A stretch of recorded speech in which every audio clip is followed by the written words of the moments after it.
જય માતાજી, જય શ્રી કૃષ્ણ। તો આજે તમારી માટે ચાંદીમાં એટલી બધી રેન્જ લઈને આવી ગયા છીએ ને। જો પેલા તો આ સિંગલના જુડા છે। જો આ ખાલી સાવ આટલા ચાંદીના વધતા જતા ભાવમાં લાઇટ વેઇટમાં સાવ ચાંદીના જુડા આવી ગયા છે। આ સિંગલ આંકડાના જુડા છે। પછી જો તમે આ સિંગલ આંકડાનો જુડો છે તો આ ડબલ આંકડાના જુડા વચ્ચે રાખી શકો છો તમે। પછી જો આમાં અલગ અલગ ઘણી બધી વેરાયટી આવી ગઈ છે ડબલ આંકડાના જુડામાં। જો આમાં યલો વાળું જો થોડુંક ઝૂમ કરો, આમાં જો યલો આખું લેઝર કટિંગ વાળા પીસ અંદર મૂકેલા છે। પછી જો આ રીતે આખું આવેલું છે। પછી તમારે એમાં ફૂલ વાળી ડિઝાઇન જોતી હોય, ઘણી બધી રેન્જ આવી ગઈ છે આમાં। પછી ઘણા લોકો પગપાન ગોતતા હોય છે, તો જો પગપાનમાં પણ ઘણી બધી રેન્જ આવી ગઈ છે। 3 વીટી વાળા, 1 વીટી વાળા, પછી જો આ રીતે જોવા હોય પગપાન તો આ રીતે પણ મળી જશે। આખા પગપાન, છડાવીત પગપાન તમારે।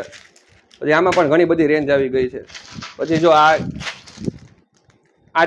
5 આંગળીના પગપાન છે, 3 આંગળીના છે, 2 આંગળીના છે। પછી જો આ પાયલમાં છે, પાયલમાં અલગ અલગ વેરાયટી છે બધી। ઓક્સોડાઇઝ વાળા છે, પ્લેન છે, બધા અલગ અલગ ઘણી બધી એમાં પણ રેન્જ છે। તો તમે જલ્દીથી મુલાકાત લો સુરેન્દ્રનગર ડીકે જ્વેલર્સ।